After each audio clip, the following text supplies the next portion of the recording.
రూపు వంక పేరు రూఢిగా నిలుచును, పేరువంక క్రియలు పెనుగుచుండు. నాశమౌను తుదకు నామరూప క్రియల్, విశ్వదాభిరామ వినురవేమ. రూపులేని వనిత రూఢి పతివ్రత, నీటులేనివాడు బంటుకాడు.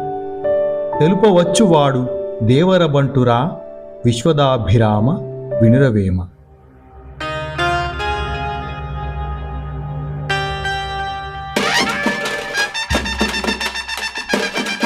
నమస్కారం. ది నాగరస్య కుటుంబ సభ్యులందరికీ హృదయపూర్వక స్వాగతం. ఈ రెండు పద్యాలు మన జీవితంలో పెను మార్పును తీసుకొస్తాయి.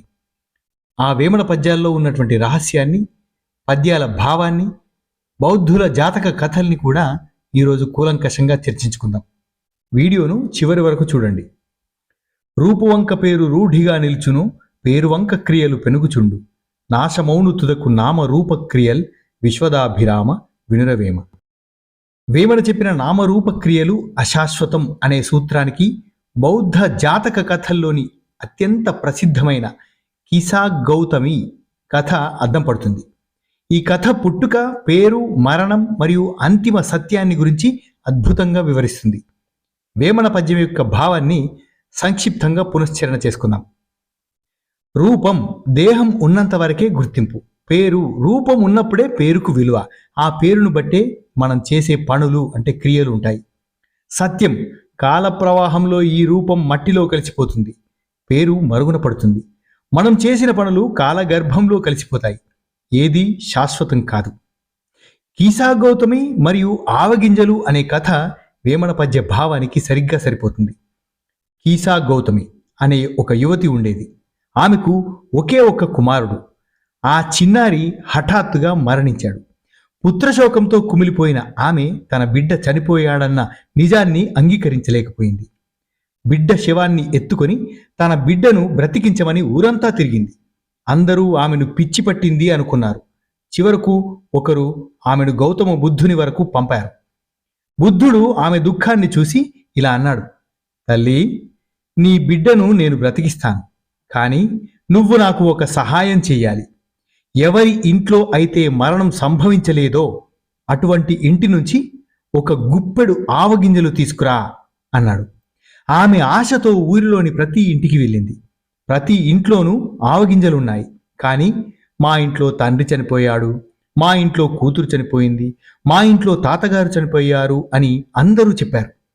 మరణం తాకని ఇల్లు ఒక్కటి కూడా ఆమెకు కనిపించలేదు. అప్పుడు ఆమెకు జ్ఞానోదయం కలిగింది. తన బిడ్డకు ఉన్న రూపం, పేరు, అతను చేయాల్సిన క్రియలు అన్నీ మరణం అనే సత్యం ముందు చిన్నవని గ్రహించింది. ఈ లోకంలో ఏదీ శాశ్వతం కాదని తెలుసుకుని బుద్ధుని శరణు వేడి మోక్ష మార్గంలో ప్రయాణించింది. ఇప్పుడు పద్య భావానికి కథకు మధ్యన పోలికను తెలుసుకుందాం. రూపు వంక పేరు రూఢిగా నిలుచును అన్నాడు వేమన. కిసా గౌతమి కుమారుడికి ఒక రూపం ఉంది. ఆ రూపానికి ఆమె మురిసిపోయింది. ఒక పేరు పెట్టుకుంది. పేరు వంక క్రియలు పెనుగుచుండు అన్నాడు వేమన.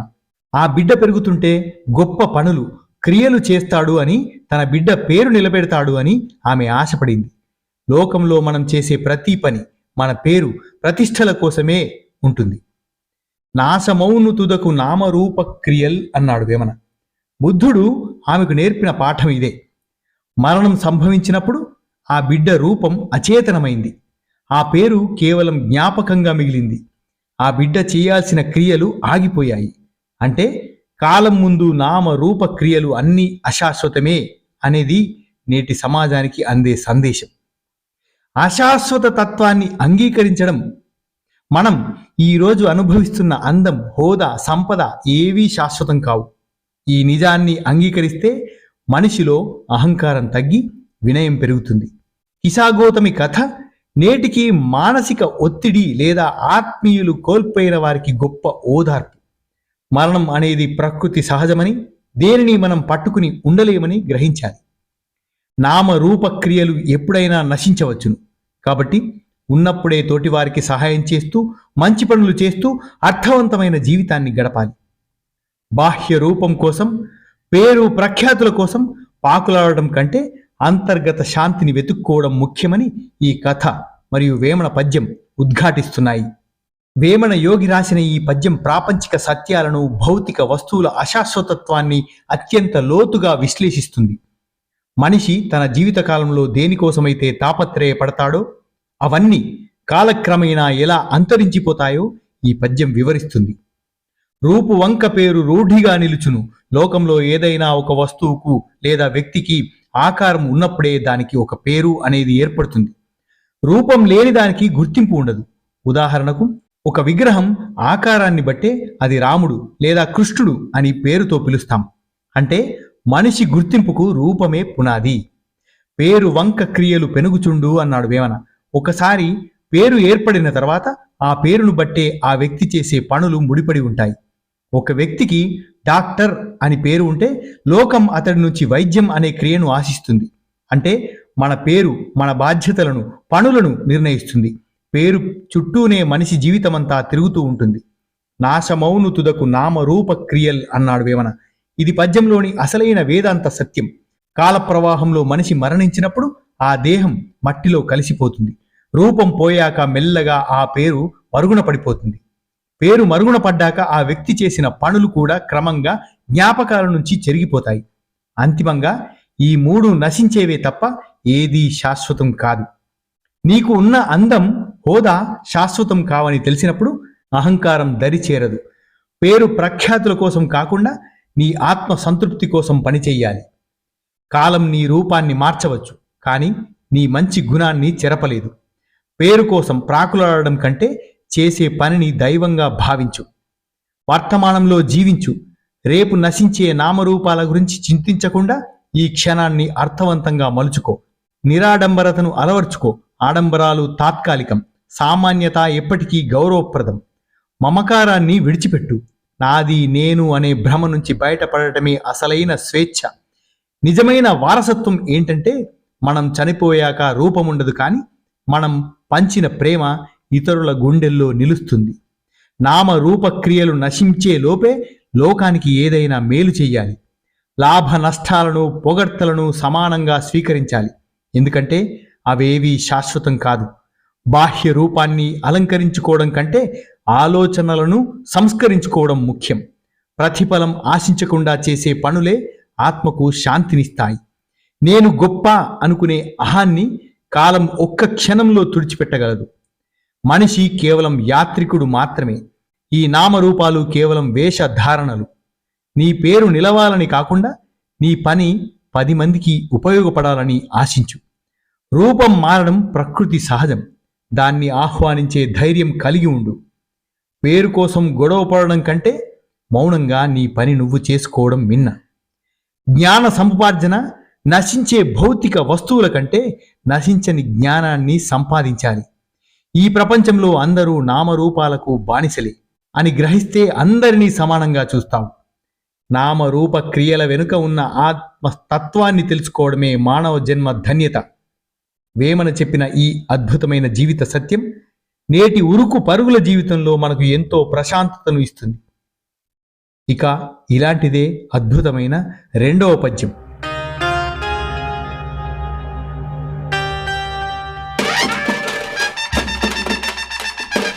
రూపులేని వనిత రూఢి పతివ్రత, నీటులేనివాడు బంటుకాడు, తెలుపవచ్చువాడు దేవర బంటురా, విశ్వదాభిరామ వినురవేమ. ఈ వేమన పద్యం బాహ్య సౌందర్యం కంటే అంతర్గత శీలానికి, వేషధారణ కంటే క్రమశిక్షణకు, అలంకారం కంటే జ్ఞానానికి ఉన్న ప్రాముఖ్యతను చాటి చెబుతుంది.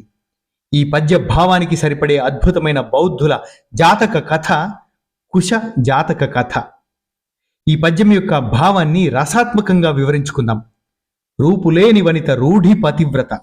ఒక స్త్రీకి బాహ్యమైన అందచందాలు లేకపోయినప్పటికీ ఆమె తన శీలము, పతిభక్తి మరియు సద్గుణాల ద్వారా ఉత్తమమైన పతివ్రతగా సమాజంలో గౌరవించబడుతుంది.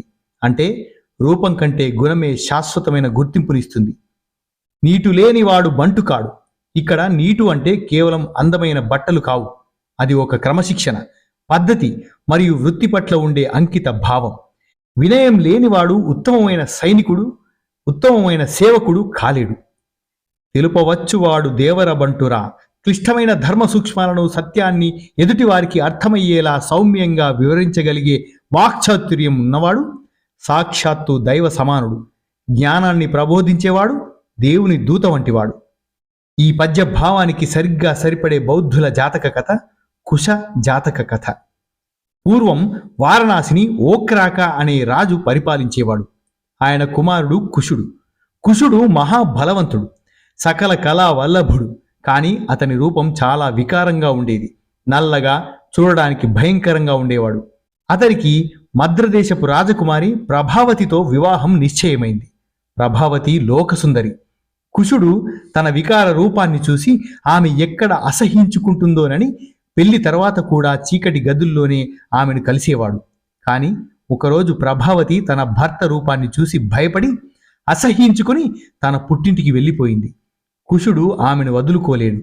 తన రాజ హోదాను పక్కన పెట్టి సామాన్యుడిలా వేషం మార్చుకుని ఆమె రాజ్యానికి వెళ్ళాడు. అక్కడ వంటవాడిగా, నీళ్లు మోసేవాడిగా, గుర్రపు శాలలో పనిచేసేవాడిగా రకరకాల పనులు చేస్తూ తన నీటు, నైపుణ్యం, క్రమశిక్షణను కూడా నిరూపించుకున్నాడు. శత్రురాజులు ప్రభావతి రాజ్యంపై దాడి చేసినప్పుడు కుశుడు తన వీరత్వంతో, బుద్ధిబలంతో వారిని ఓడించి రాజ్యాన్ని కాపాడాడు. అప్పుడు ప్రభావతికి అర్థమైంది, రూపం కంటే మనిషిలోని పరాక్రమం, ప్రేమ, గుణం గొప్పవని. ఆమె కుశుడిని మనస్ఫూర్తిగా అంగీకరించింది. ఇప్పుడు పద్య భావానికి కథకు మధ్యన పోలికను తెలుసుకుందాం. రూపులేని వనిత అంటే కుశుడు పద్యంలో రూపం లేని స్త్రీ గురించి చెబితే, కథలో కుశుడు రూపం లేని పురుషుడు. ప్రభావతి మొదట రూపాన్ని చూసి తిరస్కరించినా గాని చివరికి కుశుడి అంతర్గత గుణాన్ని, శీలాన్ని చూసి అతడిని పతిగా గౌరవించింది. పద్యంలో వేమన గారు స్త్రీ గురించి చెబితే, బౌద్ధుల జాతక కథలో ఒక పురుషుని రూపాన్ని గురించి ప్రస్తావించడం జరిగింది. కానీ మనం ఇక్కడ అంతర్గత భావాన్ని మాత్రం తీసుకుని వర్ణించుకుందాం. నీటు లేనివాడు బంటు కాడు. కుశుడు రాజు కొడుకైనా ప్రభావతి వద్ద సాధారణ సేవకుడి వేషంలో ఉన్నప్పుడు ఆ వృత్తికి తగిన అంకిత భావం, పద్ధతి ప్రదర్శించాడు. ఆ క్రమశిక్షణే అతడిని ప్రభావతి దృష్టిలో గొప్పవానిగా నిలబెట్టింది. తెలుపవచ్చువాడు దేవర బంటు. కుశుడు తన నైపుణ్యం ద్వారా, తన మాటల ద్వారా అసలైన వీరత్వం అంటే ఏమిటో లోకానికి తెలియజేశాడు. ధర్మాన్ని, సత్యాన్ని ఆచరించి చూపాడు. కాబట్టే అతను గొప్ప నాయకుడిగా నిలబడ్డాడు. అందం కంటే అర్హత ముఖ్యం. నేడు మనం మనుషులను రంగు, రూపం చూసి అంచనా వేస్తున్నాం. కానీ కుశ జాతకం మరియు వేమన పద్యం చెప్పేది ఏంటంటే, రూపం ముఖ్యం కాదు, మన నైపుణ్యం మరియు గుణం మాత్రమే మనకు శాశ్వతంగా గుర్తింపునిస్తాయి. ఏ పని చేసినా దానికి ఒక పద్ధతి ఉండాలి. క్రమశిక్షణ లేని నైపుణ్యం వ్యర్థం. ఆఫీసులోనైనా, ఇంటి వద్దనైనా క్రమశిక్షణే మనల్ని బంటుగా మారుస్తుంది, అంటే సమర్థవంతమైనటువంటి వ్యక్తిగా మారుస్తుంది. మనసులోని మంచి భావాలను ఎదుటివారికి అర్థమయ్యేలా చెప్పడం ఒక కళ. నేటి సమాజంలో గొడవలను తగ్గించి శాంతిని నెలకొల్పడానికి తెలపగలిగే, సమర్థవంతంగా సంభాషించే వ్యక్తులు చాలా అవసరం. స్త్రీకైనా పురుషుడికైనా శీలమే అసలైన ఆభరణం. బాహ్య ఆడంబరాల కోసం ప్రాకులాడకుండా అంతర్గత శుద్ధి కోసం ప్రయత్నించాలి. వేమన రాసిన ఈ పద్యం బాహ్య సౌందర్యం కంటే అంతర్గత శీలానికి, ఆడంబరం కంటే క్రమశిక్షణకు, అజ్ఞానం కంటే వివేకవంతమైన వాక్కుకు ఉన్న ప్రాముఖ్యతను తెలియపరుస్తుంది. అందం లేకపోయినా మంచి ప్రవర్తన ఉన్న స్త్రీయే నిజమైన పతివ్రత. పద్ధతి, క్రమశిక్షణ లేనివాడు సమర్థుడైన సేవకుడు కాలేడు. ఎదుటివారికి విషయాన్ని అర్థమయ్యేలా యుక్తితో చెప్పగలిగేవాడు దైవ సమానుడు. నీ రూపం నీ పరిచయం కావచ్చు, కానీ నీ గుణమే నీకు శాశ్వత ముద్ర. బాహ్య సౌందర్యం కాలంతో పాటు కరిగిపోతుంది, కానీ శీలం నిరంతరం ప్రకాశిస్తుంది. క్రమశిక్షణ లేని నైపుణ్యం దిశ లేని ప్రయాణం వంటిది. నువ్వు చేసే పని ఏదైనా దాన్ని ఒక పద్ధతిగా చేసినప్పుడే నీకు విలువ దక్కుతుంది. విషయాన్ని స్పష్టంగా చెప్పగలిగితే సగం విజయం నీ సొంతమైనట్లే. ఆస్తులు లేకపోయినా పర్వాలేదు, కానీ వ్యక్తిత్వం లేని జీవితం వ్యర్థం.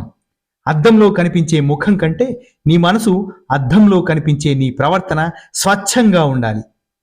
పతివ్రతకు ధర్మం పైన ఉన్న నిబద్ధతలాగే నీ లక్ష్యంపై నీకు అచంచలమైన విశ్వాసం ఉండాలి. పద్ధతి గల మనిషి 10 మందికి మార్గదర్శకుడవుతాడు. తెలిసిన విషయాన్ని ఇతరులకు అర్థమయ్యేలా చెప్పడం ఒక పవిత్రమైన కార్యం. పైన వేసుకునే బట్టల కంటే లోపల ఉండే ఆలోచనలు బాగుండాలి. నీ నీటు అంటే ప్రొఫెషనలిజం నీ పనితీరులో ప్రతిబింబించాలి. నోటి నుంచి వచ్చే ప్రతి మాట ఎదుటివారికి మేలు చేసేదిగా ఉండాలి. నైతిక విలువలు కలిగిన వ్యక్తికి లోకం దాసోహం అంటుంది. దయ, సత్యం, ధర్మం కలిగిన హృదయమే ఈ ప్రపంచంలో అత్యంత సుందరమైనది. నీ లక్ష్యానికి, నీ విజయానికి మధ్య ఉండే వంతెన క్రమశిక్షణ. కష్టమైన విషయాన్ని కూడా సున్నితంగా చెప్పగలిగేవాడే నిజమైన వివేకి. బంటు లాంటి విధేయత, శ్రద్ధ ఉన్నప్పుడే ఏ రంగంలోనైనా ఉన్నత స్థాయికి చేరగలుగుతావు. సమాజానికి దిశా నిర్దేశం చేసే వాక్కులు దైవ వాక్కులతో సమానం. రూపం నశిస్తుంది, సంపద మారుతుంది, కానీ నీ మంచితనం మాత్రమే చిరస్థాయిగా నిలిచిపోతుంది. ఇలాంటి చిరస్థాయిగా నిలిచిపోయేటటువంటి అద్భుతమైన పద్యాలను వేమన గారు మనకు అందించారు. బౌద్ధుల జాతక కథలు కూడా అలాంటి భావాన్నే వ్యక్తపరిచాయి. ఇంత గొప్పనైన మన తెలుగు సాహిత్యానికి హృదయపూర్వకంగా అభివాదాలు తెలియపరుచుకుంటూ, ఇలాంటి అద్భుతమైన వేమన పద్యాల భావానికి సరిపడే అద్భుతమైన కథలతో మరొక వీడియోలో మరొకసారి మీ ముందుకు వస్తాను. అంతవరకు ఈ వీడియో పైన మీ అభిప్రాయాన్ని తప్పకుండా తెలియపరిచి, వీడియో మీకు బాగా నచ్చితే లైక్ చేసి, ఇంకా బాగా నచ్చితే మరింత మందికి చేరే విధంగా షేర్ చేస్తారని హృదయపూర్వకంగా కోరుకుంటూ ధన్యోస్మి. శుభం భూయాత్.